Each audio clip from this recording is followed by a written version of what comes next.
तो hello and good morning बच्चों, एक बार फिर से आपका स्वागत है मेरे YouTube चैनल मैथ्स पढ़े में।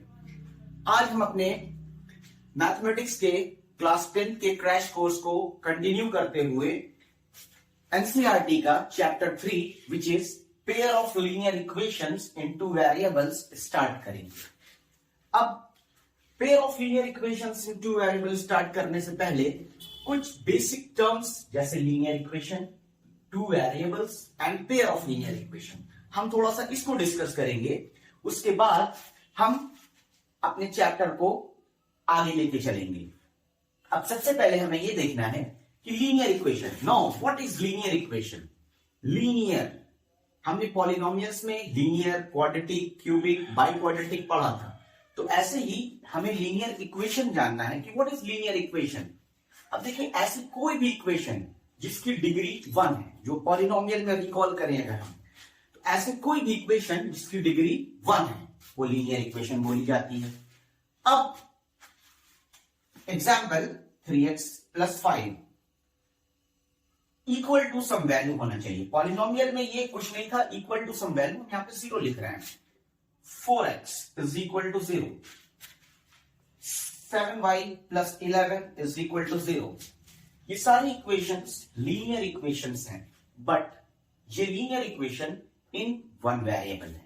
हमें pair of linear equation in two variables पढ़ना है। तो पहले हम देखेंगे what is linear equations in two variables.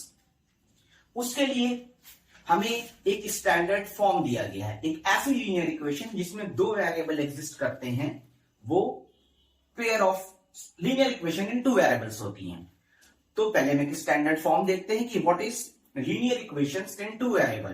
तो जो स्टैंडर्ड फॉर्म दिया गया है linear equation in two variables का, वो कुछ इस तरह से दिया गया है।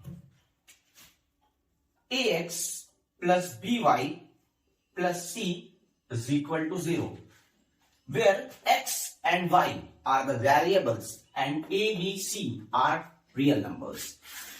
a, b, c, why I am saying real numbers? Because a की वैल्यू नेगेटिव में भी हो सकती है, रूट में भी हो सकती है, फ्रैक्शन में भी हो सकती है, पॉजिटिव भी हो सकती है। इसलिए a, b and c real numbers हैं, x और y हमारे वेरिएबल है। ये तो linear equation into variables, single linear equation का स्टैंडर्ड फॉर्म है। बट हमें पेयर ऑफ लीनियर इक्वेशन पढ़ना है। अब पेयर ऑफ लीनियर इक्वेशन, अगर हमें दो इक्वेशंस लिखनी है तो उसके लिए कुछ इस ए, बी और सी में थोड़े से चेंजेस करनी पड़ेंगी। अब क्या होता है pair of linear equation in two variable. अब देखते हैं स्टैंडर्ड फॉर्म इसका क्या है। इसका स्टैंडर्ड फॉर्म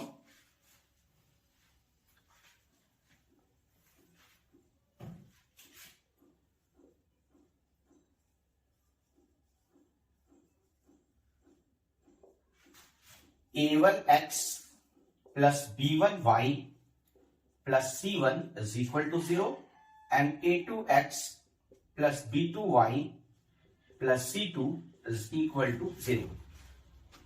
ये हमारे स्टैंडर्ड फॉर्म है pair of linear equations into variables के। अब देखिए, जब हम अपने चैप्टर को स्टार्ट करते हैं, बिकॉज ये तो क्रैश कोर्स चल रहा है, हम ऑलरेडी इन सारी चीजों को डिस्कस कर चुके थे अपने प्रीवियस क्लासेस में, अपने स्कूल में। तो क्यों मतलब हम लाइन पढ़ते हैं? हम तो दो लाइन को कंपेयर करते हैं, इंटरसेक्टिंग होना चाहिए, पैरेलल होना चाहिए, कोइंसिडेंट होना चाहिए। तो ऐसा क्या है? तो देखिए, एक मैं स्टेटमेंट लिखने जा रहा हूं कि every linear equation into variables represent a straight line. अभी मैं दिखाऊंगा आपको कि कैसे मैं दोनों को कंपेयर करके दिखाऊंगा आपको। तो मैं क्या स्टेटमेंट बोल रहा हूं? Every linear equation into variables represent a straight line. मैं यहां लिखने जा रहा हूं, स्टार बना के, every linear equation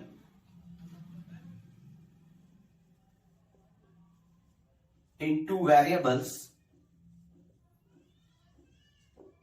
represents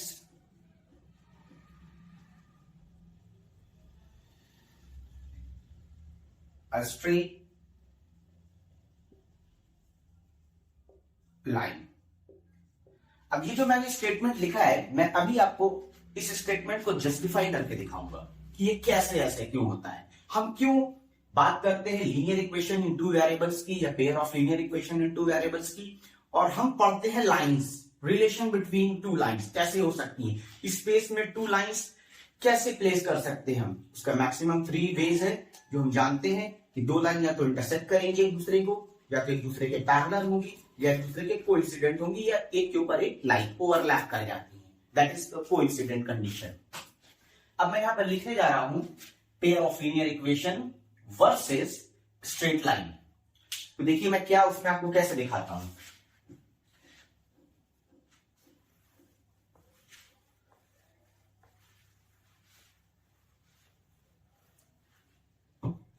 This versus straight line। अब देखिए जो मेरे पेयर ऑफ लीनियर इक्वेशन में मैं अभी एक इक्वेशन लेके चल रहा हूं आपको दिखाने के लिए। मेरी इक्वेशन है ax plus by plus c is equal to 0, और यहां पर जो हमारी स्ट्रेट लाइन है वो है y is equal to mx plus c। ये मेरा स्टैंडर्ड फॉर्म है स्ट्रेट लाइन का। जब हम इसी को थोड़ा सा इधर उधर चेंजेस करेंगे तो हम इसको लिखेंगे by is equal to minus ax minus c, और y is equal to minus a upon b x plus minus c upon b। अब अगर आप इसको कंपेयर करेंगे y is equal to mx plus c से, तो आप देखेंगे कि ये जो आपका ये टर्म है ये आपके m से मैच कर रहा है, और ये जो आपका ये टर्म है वो आपके c से मैच कर रहा है। तो every linear equation in two variables represent a straight line. यहीं से हम जब हम पेयर ऑफ लीनियर इक्वेशन की बात करेंगे तो हम दो लाइंस को रीड करेंगे, उसका कंपैरिजन देखेंगे, वो स्पेस में कैसे प्लेस कर सकती हैं, जो 3 टाइप्स सब जानते हैं वो हम डिस्कस करेंगे। तो आइए चलते हैं हम आगे, अपने इस क्लास को आगे लेके चलते हैं, और अब हम देखते हैं कि क्या कंडीशन है जब दो लाइंस हमारे पास हैं, तो उसकी 3 जो कंडीशंस हैं वो क्या क्या कंडीशंस हैं। फर्स्ट कंडीशन होती है कि वो लाइन इंटरसेक्ट करेगी, कहीं ना कहीं मिल जाएगी। अगर दो लाइन पैरेलल नहीं है तो वो ऑब्वियसली स्पेस में जाकर के कहीं ना कहीं एक दूसरे को कट करेंगी। दो लाइन पैरेलल है तो वी ऑल नो दैट वो कभी एक दूसरे से मिल ही नहीं सकती, उनके बीच का डिस्टेंस हमेशा इक्वल होगा। जो थर्ड कंडीशन है दैट इज कोइंसिडेंट, अगर दो लाइन एक दूसरे के ऊपर ओवरलैप कर देंगी तो वो दोनों लाइन कोइंसिडेंट कंडीशन में आती है। तो आइए इसको हम कंटिन्यू करते हैं।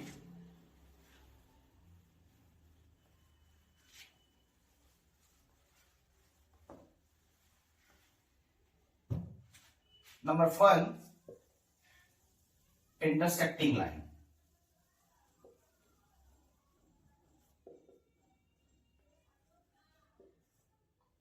Number 2, parallel intersecting lines, parallel lines, and number 3, coincident lines। क्या कंडीशंस हैं ये तीनों, intersecting lines, parallel lines, coincident lines. अब देखिए अगर मेरे पास दो लाइन हैं, एक L1 और एक L2, ये दोनों लाइन कहीं पर आकर के कट कर गई। सपोज करिए कि ये पॉइंट P है। अब ये जो पॉइंट P है ये इन दोनों लाइन पर एग्जिस्ट कर रहा है। Other than this point P कोई भी ऐसा पॉइंट, अगर हम ये पॉइंट Q लेंगे तो ये लाइन L2 पर है बट ये लाइन L1 पे नहीं हो सकता है। अगर हमने कोई पॉइंट R ले लिया तो ये लाइन L1 पे है बट लाइन L2 पे नहीं है। और ये चीज हम बहुत पहले से जानते हैं कि if a point lie on a line then that point will satisfy the equation of line. मैंने क्या बोला, if a point lie on a line then that point satisfy the equation of line. अब ये Q L2 को तो satisfy करेगा but L1 को नहीं करेगा, ये R L1 को करेगा बट L2 को नहीं करेगा। बट ये जो पॉइंट P है, ये जो क्रॉसिंग पर है, यही पॉइंट एक ऐसा है जो दोनों लाइन को सेटिस्फाई करेगा। तो इसीलिए इंटरसेक्टिंग लाइन में सिर्फ और सिर्फ यूनिक सोल्यूशन होता है, मींस एक सोल्यूशन होता है। तो इसके लिए क्या होता है, यूनिक सोल्यूशन और हम लिखते हैं A1 upon A2 not equal to B1 upon B2। जो मेरी दूसरी लाइन है वो L1 L2। अब कोई भी पॉइंट हम ले लें L1 पे, कोई भी पॉइंट ले लें L2 पे, तो P कभी L2 का सोल्यूशन नहीं होगा, Q कभी L1 का सोल्यूशन नहीं होगा, R कभी L1 का सोल्यूशन नहीं होगा, S कभी L1 का सोल्यूशन नहीं होगा। तो ये PQ कभी L2 के सोल्यूशन नहीं होंगे, ये RS कभी L1 के सोल्यूशन नहीं होंगे। इसलिए जब कभी सोल्यूशन कुछ होगा ही नहीं, तो इस कंडीशन में हम जो यहां पर लिखते हैं वो क्या लिखते हैं कि नो सोल्यूशन, नो सोल्यूशन। और यहां पर क्या होता है, जो इनके बीच में रिलेशन है कि A1 upon A2 equal to B1 upon B2 but not equal to C1 upon C2। अब जो मेरी तीसरी लाइन है वो एक लाइन L1 और इसी के ऊपर एक लाइन L2 चल रही। तो ये दोनों L1 और L2 एक दूसरे के ऊपर हैं, ओवरलैप कर रही हैं, कोइंसिडेंट एक दूसरे के ऊपर रखी हुई हैं। अब ऐसी कंडीशन में अगर हमने कोई भी पॉइंट लिया P, Q, R, तो वो L1 पर भी है, L2 पे भी है। तो इस कंडीशन में सॉल्यूशन क्या होगा? इस कंडीशन में सॉल्यूशन क्या होता है? Infinite solution. और यहां पर जो रिलेशन आता है A1 upon A2 equal to B1 upon B2 equal to C1 upon C2। तो हमने क्या देखा कि pair of linear equation in two variables दो लाइन रिप्रेजेंट करता है और वो दो लाइन स्पेस में मैक्सिमम 3 तरीके से प्लेस की जा सकती हैं। इसके अलावा कोई फोर्थ तरीका नहीं है कि दो लाइन एक स्पेस में हो और वो इसके अलावा कोई फोर्थ तरीके से रख दी जाए, प्लेस की जाए। तो फर्स्ट एक्सरसाइज से आपकी कवर होगी। यहां पर जो सॉल्यूशन आते हैं जैसे यूनिक सॉल्यूशन और इनफाइनाइट सॉल्यूशन, इन दोनों कंडीशन को हम बोलते हैं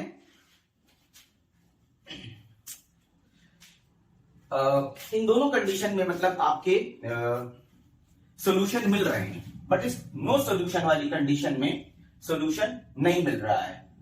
तो इसके लिए आगे हम देखेंगे कि किस तरह से हम इसको सॉल्व करेंगे इस बेस क्वेश्चन। बट देखिए, हमें क्वेश्चंस जो भी आगे के एक्सरसाइज में क्वेश्चंस मिलेंगे वो क्वेश्चंस हमें सिर्फ यूनिक सॉल्यूशन पर बेस मिलेंगे। जो भी मेथड्स हम पढ़ेंगे, चाहे वो सब्स्टिट्यूशन मेथड हो, चाहे वो एलिमिनेशन मेथड हो, क्रॉस मल्टीप्लिकेशन हमारे सिलेबस से हटा दिया गया। क्यों? क्योंकि एक सॉल्यूशन देगा ये। यहां पर सॉल्यूशन ही नहीं है तो इसके लिए कोई मेथड ही नहीं बनाया गया। यहां पर इनफाइनाइट सॉल्यूशन थे, तो आप सॉल्यूशन कौन सा लेंगे ये तो हमें भी नहीं पता है। इसीलिए जितने भी मेथड्स बनाए गए वो सब यूनिक सॉल्यूशन फाइंड करने के लिए बनाए गए। अब इस पर बेस क्वेश्चंस हम अपने नेक्स्ट वीडियो में, आप थोड़ा सा आप भी इसको देखिएगा, मेरे वीडियो को इसको अच्छे से रिवाइज करिएगा। फिर इस पर बेस जो क्वेश्चन होगा हम इस क्वेश्चन को अपने नेक्स्ट वीडियो में लेकर के आएंगे। देखिए, इसमें भी सीबीएसई की साइड से बहुत सारी चीजें एक्सक्लूड कर दी गई हैं, जिससे कि फिर से ये भी चैप्टर बहुत इजी बन गया है। फिर आपका सबसे पहले क्रॉस मल्टीप्लिकेशन मेथड हटा दिया गया, वो उस पर बेस क्वेश्चन जो होते थे थोड़ा मुश्किल से होते थे, बट उसको हटा दिया गया है। तो अब आपके लिए ये बहुत ही इजी हो गया है। तो अब इसको हम 2 से 3 वीडियोस और लेंगे और हर टाइप के क्वेश्चन इस पर कर लेंगे। तब तक के लिए प्लीज आप मेरे वीडियो को लाइक करिए, मेरे यूट्यूब चैनल मैथ्स पढ़े को सब्सक्राइब करिए, उसको शेयर करिए, वीडियोस को मेरे शेयर करिए फेसबुक पर, यूट्यूब पर और मेरे व्हाट्सएप पर, हर जगह पर मैं शेयर करता हूं। तो प्लीज उसको लाइक और शेयर करिए और मेरे चैनल को सब्सक्राइब करिए। तब तक के लिए bye bye, have a nice day.